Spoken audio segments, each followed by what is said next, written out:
Hola a tothom. Us volia llegir un fragment d'aquest llibre que hem escrit amb en Jordi Emanuel, que és biòleg, i jo mateix que sóc químic, que es diu Els crims de la taula periòdica.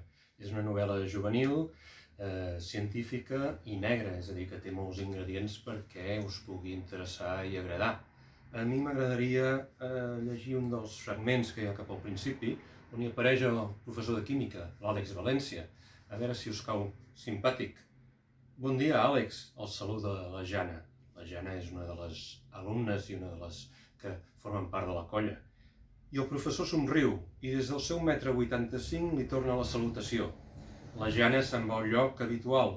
Li agrada posar-se a prop de la pissarra i distingir els detalls de la taula periòdica que penja a la paret. Aquesta taula té alguna cosa que la captiva. De vegades la sorprèn que hi hagi alguns elements tan coneguts i usuals com el ferro, l'or o l'oxigen, al costat d'altres que tenen una presència misteriosa i noms rars, com ara praseodimi i terbi o ruteni. Gairebé tothom s'ha assegut. Reaccioneu, els crida l'Àlex, com si fóssiu dues substàncies químiques afins. I torna a somriure. Li agrada fer comentaris en paraules quotidianes que tenen un doble significat, una lectura química. Els exigeix concentració, com si fóssiu una dissolució ben densa. No us precipiteu, que no sou una sal insoluble, els comenta de vegades. I entre bromes i el somriure afable que combina amb un rostre seriós i serè, es guanya mitja classe i part de l'altra meitat.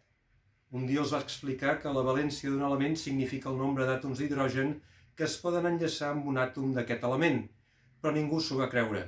Llavors els va deixar treure el telèfon mòbil perquè el consultessin amb el senyor Google, perquè s'adonessin que, des del dia que vaig néixer, amb aquest cognom, estava predestinat a ser professor de química, els va dir seriosament, a pesar de les rialles incontenibles dels estudiants.